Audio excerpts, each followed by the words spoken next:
and I'm looking forward to share with you my experience with OneNote. I understand it may not be that most super exciting topic, but believe me, it may change your life. Right? Because I'm going to show you how to do capturing of information the correct way, how to process it, how to prioritize it, and how to get stuff done using some cool productivity methodologies. I'm probably not going to tell you something you don't know from before, but I'm trying to put it in a context so maybe you will view it in a new way. Sounds good? Yay! Okay, so before I start, I want to set the stage and put the topic in a context. So I want to talk about the problem of finding your keys. How many of you have spent hours on finding your keys in your life? Or wallet, or something, right? Those who didn't raise your hand, you're lying. So the problem of finding your keys is that you put them in a place when you get home or when you're traveling, and you may put them in different places, and you spend time looking for them. At one point, you'd start looking in different places because you're starting to remember. Maybe you put it on the kitchen counter, maybe in the sofa, maybe in the hallway, maybe in your bedroom. And the reason for that happening is something called proactive interference. It happens in your brain, and it turns out that old information is more persistent than new information. So if you don't pay attention to where you put your keys, or if you don't have good association where you put your keys, and if you put them in different places every time, it may happen that you may actually get the new information overwritten by the old information. So here's some tips of succeeding in finding your keys. And this is actually a life hack, because instead of in the morning when going to work, you spend 15 minutes, 10 minutes on finding your keys and getting late for the bus or for a meeting. This will actually help. So when you put your keys down, have focus on where you're putting them. It should be a conscious action. Sometimes you may be in a phone. That means that you don't pay much attention to where you put things. So pay attention to where you put them. And it turns out that if you put them next to an image or a painting or a photo, your brain is better at remembering photos than objects. So if you associate the keys to that photo, you're better at finding them again. And this applies to your wallet, this applies to your Surface Pen. How many of you have lost your Surface Pen? Yeah. I do that all the time. I'm really surprised I still have it. And it also applies to the Microsoft Cloud, right? Because it's ever-changing. So you learn some information at one point, and half a year, 1 month, 2 weeks later, that information may have changed, and you need to relearn it. And if you're not conscious when learning it, and over time, that old information may shift proactively into that new information. So it's better to learn where to find that information and where to find that new information. And so the solution to succeeding with finding your keys, and this is relevant to finding information as well, is create stash zones. A stash zone, in my hallway, I have drawers. So, I put my keys every time in this drawer, right here, every time. And I do that for my wallet, I do that for my Surface Pen if it's available, or other stuff. And I have different drawers for different things. So in this drawer, I have my 3D glasses for when I'm going to the movies. So I find my 3D glasses every time, and actually get to be in time for the movie. But the point is that if you put it the same time every time, the old information, if it's rewritten, it's still the same place, right? So now I don't spend time looking for my keys anymore. So this is relevant for how to take notes. So we create stash zones for notes as well. So I'm thinking about the notes you keep in your head, all those mental notes, to-do lists, all those ideas you have, and stuff like that. Get it down into a stash zone. The same for whiteboards. When you are in meeting workshops, you take pictures of whiteboards and put it somewhere. Same for when taking pictures at seminars like this. Save it the same place. And I'm also including Outlook in this.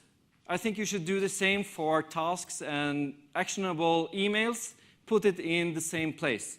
And that same place could be the collection section, a section in OneNote. So we have one place where you store all your information. And then after that, you sift through it and process it. So 2 years ago, I started a new company, and I needed to rethink how I did my productivity day, because I had different roles. And as an IT pro and a previous Sky for Business MVP for 6 years and focusing on Office 365, I got different roles, and I wanted to see how could Microsoft products help me succeed with succeeding with my day. So I had different roles. I was a CEO and a salesperson. As a CEO, you need to keep your employees happy. You need to make sure that you follow up on everything you agree on follow up on. In sales, it's a different situation. Either you need to sell ideas to your peers, your coworkers, on how to move forward, or for your customers, on get them to commit to your projects. Combining that with being a speaker and trainer, these are quite different roles. And I'm also a troubleshooter within Office 365 and Sky for Business. And these are really separate roles. And also, I'm a coder for PowerShell. And also, I'm a writer with blogs and also contributes to books. So these are vastly different roles. So some of these I need to concentrate for hours and hours and really deep dive and wrap my head. Combining that with sales. Anyone here do both of that? Yeah? And it's really difficult, right? Because when you're doing sales, your mind shifts in being like more a short-term memory mind, while a troubleshooter needs to dive in and really spend time on a specific topic. And there were some points as well that were important for me. You probably have seen this before. It's circulating on social media and LinkedIn and so on. Skills that take zero talent. Skills that's easy to learn, but maybe difficult to master. So there's some that pointed out for me, like being on time. That's a good thing when you're a CEO and a sales guy and an IT pro. Have the correct attitude, and also being coachable, being able to take feedback and adjust yourself is really important for me. And also, this one is maybe the most important one, being prepared.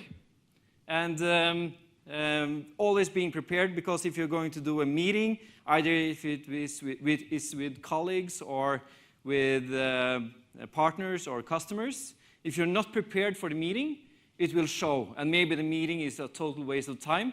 So making sure that every meeting is as effective as possible, be prepared. So I needed to find a methodology to get stuff done. And I needed to keep my appointments and keep my word. And I also needed to be able to store information in a reasonable place where I could actually find it again.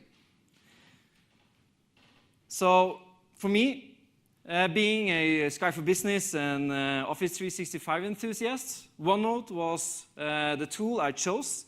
And the reason for that is I think it's a really flexible note-taking tool. Do you agree? Yes, awesome. And customized, it has customized tasks. Anyone here use customized tasks within OneNote? Nope, then I'm going to show you some awesome stuff. And the best of all, it syncs across devices. It has great apps for both web, Windows 10, mobile operating system. So it is a unified experience across devices. And that's why I like OneNote. But I also needed to put some productivity methodologies in here as well, because I've been using OneNote for quite some time. And for me, OneNote didn't work, because I lost track of content. I stored them in lots of different places. And one time I did meeting notes. I couldn't find them again because I had so many notes. I wasn't organized enough. And also, I've been trying to use productivity scheme for quite a long time. And you probably have heard about this. For the past 7 years, I've tried them all. And they work for a month or so. And then it fades away. So Take Back Your Life is all about how to work with Outlook, how to have an empty inbox as often as possible, and how to master Outlook. That was great, but for me, there's so much content, there's so much stuff happening outside of Outlook that it's not complete enough for me. So I needed to have another system. And then I also looked into Getting Things Done by David Allen, a productivity scheme created in the 80s. It's great. I really subscribe to what he talks about, and I'm going to set it in context for you later. But it wasn't relevant for the tools I wanted to use. It referenced to how to print out stuff and put it in physical bins. Seriously? That doesn't work in 2017. And then, anyone here using the Pomodoro technique? Oh, yeah, some of you. I'm using it as well. It's awesome. I'm going to show you how to succeed with that. And then I also recently became aware of the 5-second rule. I'm looking into how can I fit this into my productivity scheme. It's all about every time you're going to do something stupid, like snooze the alarm in the morning, you should count from 5 to 1, and then maybe you do a better decision, like getting up right away, or you set the alarm later so you can sleep longer in the first place. So it's more all about okay, should I do this and do that, and do it if you still feel like it after 5 seconds. The point is, there are probably other productivity methodologies out there that resonates well with you. So you should pick from each one of them and incorporate what resonates well with you into this scheme. So it's not like a fixed box, it's more like a toolbox. So here is my thinking around how to work with OneNote. You have 4 processes. The first process is the capture process, where you capture information. All information are captured and stored in the same place. And then you have another process, and these are independent. So if you only do this, if there's something you should take away from this session, you should take away the capture process. And these are more optional, but this will also help you. So the second process is process and organize. So you sort information, you create actionable tasks, and then you use find tags in OneNote, which is really magical. I will show you how it works, to create actionable tasks within OneNote and help you prioritize them. But the thing is, if you capture your life in OneNote, the prioritization will actually work. You will know that the task you're going to prioritize to work on is the best task that lifts the most weight off your shoulders at that point in time. And then I'm going to show you how to execute on this, how to maybe, it doesn't always work for me, but maybe procrastinate a bit less, especially in a full, busy workday. Looks interesting? Yep, let's go through each of them. So let's get started with OneNote in the first place.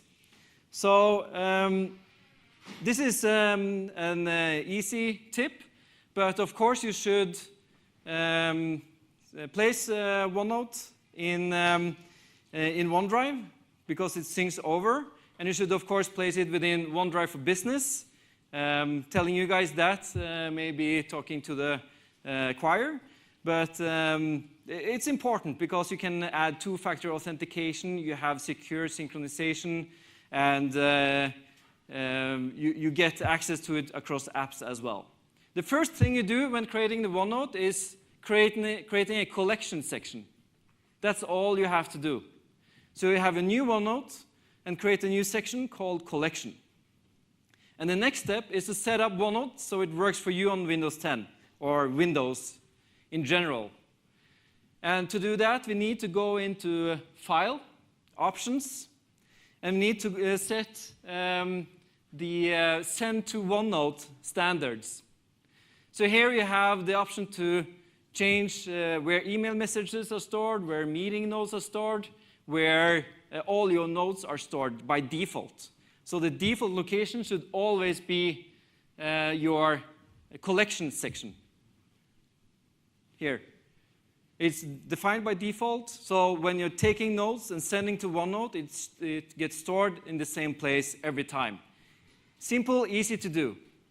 But then you also have meeting notes. And for meeting notes, I usually create a different section for that because I want to separate meeting notes and sort them into customer projects or store them where I store my customer data. So I created another section for meeting notes, and I add that for meeting notes. And that's when you take notes in Outlook or Skype and so on. So now we have set up the PC version of this. There's probably a possibility to do this on Mac as well. And now we need to move over to the capture process. We have set it up for the PC. Let's look at how we can capture on different platforms. So this is a really good quote. Your mind is for having ideas, not holding them. Think about that. Your mind is for having ideas, not holding them. Which means that you shouldn't run around remembering stuff. You shouldn't run around having a mental to-do list in your head. You should get it out and down into OneNote. How many of you have, around where you were falling asleep in the night, remembered that you forgot something that day? Or that you should do something the next day? How many of you? Yeah? Yeah, all of you? So that's where this is a life hack because you need to get and empty your head. So you can actually focus on other stuff and relax when you decide to relax. And be productive when you decide to be productive. And just don't spin on ideas and memory all day. So the way to do it is to empty your thoughts. All thoughts go into OneNote. All ideas. If you have a great idea, take notes of it. Even if you wake up in the middle of the night, you have this awesome, crazy good idea. Write it down because you won't remember it in the morning, and then you can evaluate in the morning if it actually were good or not. It's not always good either.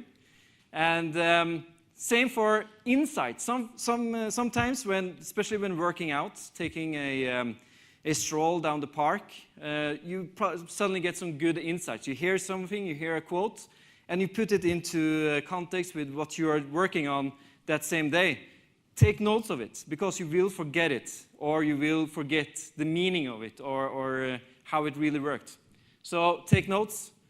Your dreams, I'm not talking about your dreams from the night, but where are you going in life? What's your dream? Take a note of it. Write it down in OneNote. And also, of course, your to-do lists. This is the most important. Those tasks you think that it's good to store in your head, it's not good. It's wearing out your brain. So you get more worn down than you should be. So here's another good quote. Pretend your brain is a whiteboard. Is it covered with to-do lists and do not erase?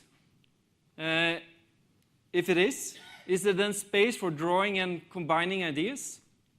If it's already full and you're remembering stuff and all that, maybe you're not that equipped to actually combine new ideas. So how to do it is, of course, to use your mobile for this. If you look at the Getting Things Done methodology, David Allen, he advises you to run around with a pen and paper. I don't subscribe to that, because what do you do with the paper after that? So I want to use OneNote for that. We live in a modern world. And to set up OneNote, this is an example on Android. You probably could do much of the same on iOS as well. Anyone here uses Windows Phone? Yeah, okay. Yeah, I guess we are MEPs. So log on to your OneDrive account. From there, you will find your OneNote you created. And the thing is, it supports multi-factor authentication. It's still encrypted. It's still a good way to capture and synchronize data. Here I find my notebook that I created. And here, actually, I had to spend time when creating the demo looking for it. How do I set the default location for OneNote on my mobile? And you do it by holding in and getting the menu for the section itself, and it set it as default. So instead of just using OneNote on mobile by default, because then it creates a new notebook and add some quick task section that you never look at, that's where you are losing information. So this makes sure that you will be storing the same information in the same place. So here's an example on taking a note. On Android, you have a quick note button. And here I get a good tip during the conference where I created actually a template that you guys can download after this session where you will find both all the sections I created and all the custom tags. And you can find it on this short link, bit.ly/gtd template. So, that's a good tip, right? So I'm going to store it in my OneNote and save it. And after that, I can go in and verify that it's actually stored in my OneNote. So the same for whiteboards, same for slides from conferences like this, to capture those in a good way. And of course, those great ideas you write down on napkins. You use, of course, the Office Lens. Everyone is using Office Lens? Yeah, great tool. What's great about it is how it captures images, but also where to store them. So it stores automatically in OneNote after you have set it up. So first starting Office Lens, you are logging on to your OneDrive account, and you are pointing to the OneNote. The thing is that to define the default location, you need to take a picture first. So you log in, go back, take a picture, and then define the default location for OneNote.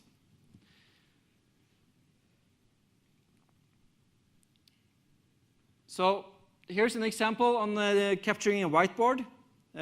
Office Lens is really great at adjusting if you have not the correct angle, and also sharpening the image. It's really great.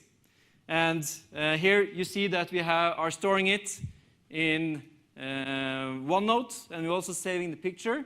And it shows that the collection section is the one where we are storing the image. So we are storing in the same place. For emails, and this is actionable emails and how to work with that. You should look at meeting notes, and also you can capture Skype meeting notes as well. So when evaluating emails, and I prefer to have actionable emails stored in OneNote instead of in Outlook. So when evaluating emails, if they can be done under 2 minutes, you should do them right away. But if it's a task you need to prepare for and do, you should send it to OneNote.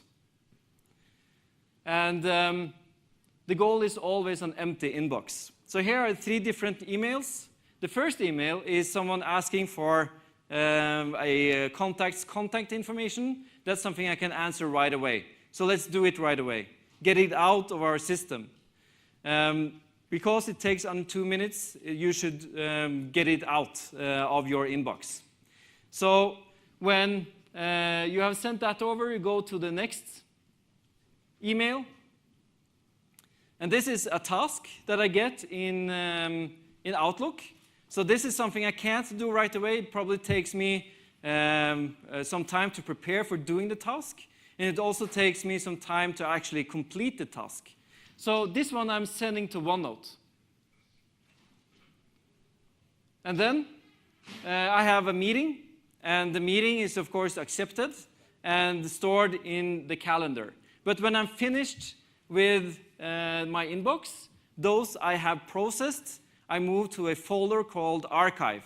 Could be any folder, and this is not the archive folder in Exchange that gets created automatically. It's just a folder. So I move it out of the inbox and into the archive. I don't delete anything because I want my history, but I move it out of the inbox. It had nothing to do to be in the inbox. And maybe you also saw that I started from the bottom and not the top, right? Because your email inbox is someone else's agenda, and you should make sure you work with your own agenda. But of course, we are multitasking minds, so we're probably going to do both start at the top, at the bottom, and the middle as well. But when you're processing email, you should start at the bottom. This also makes sure that you capture all those emails that you forget to answer or thought you answered. Also make sure that you follow up on every task. So working with meetings, I have my meeting here, and to capture meeting notes, I go into the meeting and I click on meeting notes in OneNote. It's a simple trick, of course, but it gets, of course, stored in my section of choosing, which was the meeting notes section. And here, what's great about this, you get the attendee list, you get the abstract from the meeting or the agenda, you get the time, you get the title, so you get a lot of information about the meeting from scratch. And also it's easy to find again if you need to search for the meeting in Outlook. So this is a great place to start and a great place to take notes. You can also do this in Skype. So it's two different ways to do it. If it is a planned meeting, I would recommend maybe do it from Outlook. But if it's an ad hoc Skype for business meeting, I would recommend maybe taking OneNote meeting notes there as well. The advantage of doing it through Skype is that you get a current participant list. So if people are joining during the meeting, it will get noted down in the OneNote, actually. So that's quite cool. So this was the capture process.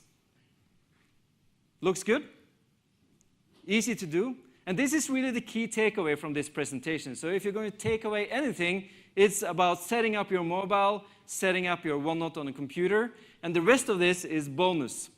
So let's look at the bonus material. When processing in OneNote, what do we do? So what we do is we go through the collection section and we create actionable tasks. And what I mean with actionable tasks is what actually is required when you are going to complete that task. If you have, okay, I'm going to design something. I'm going to deliver a design for a project. And to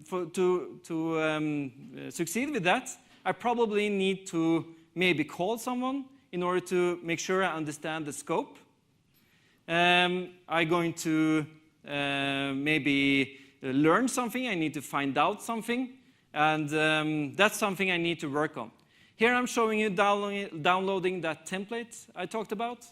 That template is full of both customized tasks and also full of template suggestions. The reason I'm downloading it is because I want to import my customized tasks on this computer. So I take the collection section here and I copy it over to my existing OneNote. And what I'm looking for is all these custom tags and tasks I have created that you see over here. And the advantage of looking at them is that you have, of course, tasks in OneNote, but that's just one task. If you want to differentiate on tasks, you should create different customized tags instead. So my favorites are to do tasks, which is different from the default task, to sort my usual actions that I need to complete. To do events, for when planning events, like we talked about in the previous session. And also one that's important is waiting for response. So when I have completed a task, I need to know that I can follow up on that task and what am I waiting for a response on. Typically, it can you can drop the ball, and if no one picks up the ball is dropped, and the customer is unhappy, or you didn't complete your task anyway. So to follow up on people that you handed over the ball to is really important. You can import custom tags into OneNote, and you just right-click on them and just import them. And then you go into your tags section and bubble them up to the top so they are easily accessible. And the only way I found to do that is actually click through it. So there should be a better way to do that. But anyway, so here I have a task. I'm going to create a detailed Visio design, and I'm going to use my to-do task in order to succeed with that.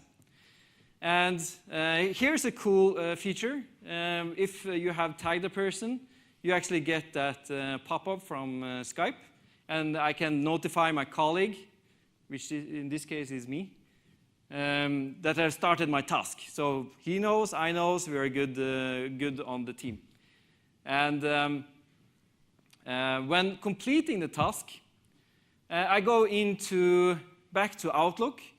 I copy the header of the task and then search for it in Outlook. There is no direct link between OneNote tasks and emails and Outlook emails, but you find it if you search for it, and you complete your task and send over the information. And then when you're done with that, I go back into the sent items, send that to OneNote, and set a follow-up on that. And optionally, you can actually sync that with Outlook tasks, so you can set a timer for it. So if you don't hear back from that person within 1 week, you can follow up on that task. So here you saw I've set the follow-up, and I also complete my task in OneNote. So this is how I work with tasks, and the reason for doing this is to find them again. So I'm going to show you that soon. But when you're processing your collection list as well, if you dump everything in there, there's going to be all sorts of information. And you have active content. Some I want to consume on my mobile phone, like reading an article, watching a movie, watching a video clip, something like that. I want to consume stuff I can consume on my mobile. Someday maybe is like, I'm going to buy a boat. That's probably someday maybe. Or I'm going to learn a new programming language. That's probably someday maybe as well. So I put that in a someday maybe box. But then you also have static content, content that you need to revert back to in periods of times. And that is services. This is the most important one, because services is all that login information you have, all those pages where you find information, all those, for example, my son, he do math over web, and for me to easily find that quickly, time and time again, I store it in the services section. Other pages I revert back to, where did I order my data equipment, where do I work with and find information. I store that in the services. Then I, of course, had blog post material, and then notes from the field. That's my notes, and that's blog post material is typically where I send, if I'm thinking of doing a blog post, I start collecting information about that, reading interesting articles. I want to store that in possible blog posts. And then, of course, career goals. You should always reflect on where you are, where you're going. I'm guessing you guys are good at that. That's probably why we're here. And what do we want to do with our career, and maybe write down some goals, some goals to stretch for, and work with them in OneNote. So here I have some really good illustrations of that. Some from the collection sections, some I may move to archive when I completed them. Those tasks I create, I move them to current task. I also want to have an empty collection bin. And this is a really cool feature. You can create folders within the OneNote sections. So within there, you can have even more sections. And this is where I store my static information. And the services one is really important. Here I store all my speaker sessions abstracts and also my about me, my bio page, so I don't spend time every time I need to send over abstracts. And of course, blog information, private tags, and stuff I think about regarding my job role. Should be, are you succeeding with your role, and how can you be even better? So that was the processing, and now I will show you why we did this processing. And we are going to use find tags, and find tags in OneNote is magical. It is magical. I'm going to show you why. It is a way to find and create that ultimate to-do list. So using find tags is over there, find tags. And when I got aware of this, and probably some of you are already using it, I was like, whoa, this really solves my problem. Because my problem was that I couldn't sort my tasks in a good way, but find tags actually do. So it's there, it's magical, you should try it. So what happens when you click it? It will search through your OneNote book and find all your tags, right? And then you can create a summary page, and in that summary page, you will find your to-do list. And it's organized from your custom tags, right? It's already organized. How cool is that? It's cool? Yeah. It's cool. The question, if you complete a task in the summary, does it sync back to the original task? No, so you use the summary in order to click back to the task because it's linkable. You see the OneNote icon at the side here? It's clickable, so when you're processing the task, you actually go into the OneNote where the full description of the task is. And you complete it there, and then it's completed the next time you produce the tag summary.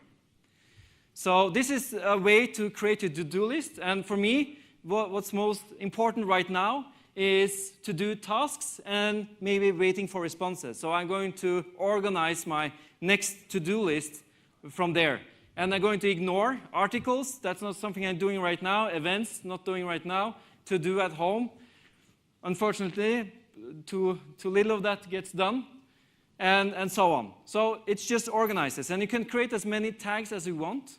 So if you have larger projects or you have specific topics, you create a custom tag for that. So you get to organize all related tags. So that was creating the list. And now we are going to complete the list. And this is where the fun part is. So the problem with multitasking. How many of you are multitaskers? I guess all of us, right? So the problem with multitasking is that you are really good at multitasking and doing everything at the same time. It's awesome. So you get stuff done, you write stuff there, you answer questions over there, you write emails there, you check Facebook, LinkedIn, Twitter. Who here is a social media addict? I am. So yeah, and sometimes when I finish going my round, I start again because it's been like 3 minutes or something, so maybe stuff may have happened. You have read it, you get some coffee, your phone is ringing and getting messages. So it is a busy day. The goal is to reach your flow state. And flow state is when we get stuff done, right? When you can focus on one task until it's completed. typically the problem with that is it usually happens in the night. Do you agree? Yeah, it works for me. After 9, then I'm productive, stuff like that. So what if I told you that you can induce the flow state during a busy workday? Would you believe me? Which pill do you pick? The blue one? Are you sure? I know, because we're MVPs, right? So there is a way to actually induce and artificially get to the flow state. And we need to choose the red one. And that's where the Pomodoro technique comes in. Because the Pomodoro technique is the way to get your to-do list completed.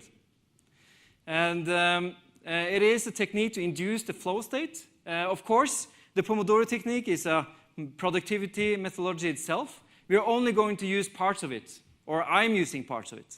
So what I want to do, I want to set off 10 to 25 minutes where I'm focusing on my current task based on my finite list, which is found via OneNote. And the Pomodoro technique is all about, like, you should work for 4 hours and take breaks every 25 minutes. Every 4 Pomodoro, you should take a break of 30 minutes. But I don't have time for that. So my goal in my workday is, if I can do 1 Pomodoro, which is 25 minutes, then I'm happy. Then I really get stuff done. So, and keep going if you can. So it's a jump start for flow state.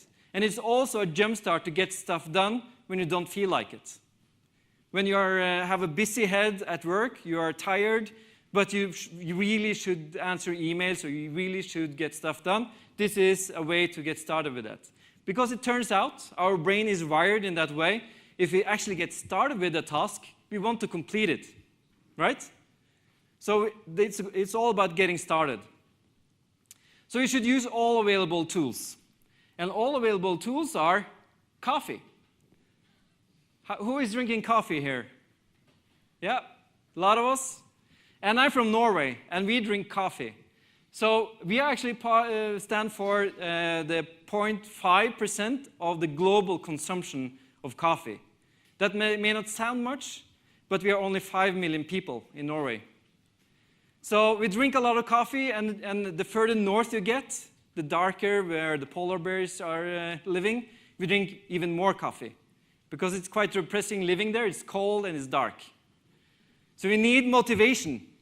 So caffeine, turns out, may increase your perception of motivation. So we need that short motivational boost. And also, we should make sure that we produce alpha waves. If we have an alpha wavelength brain wave, then we are actually picking up knowledge better, and we are better at concentrating.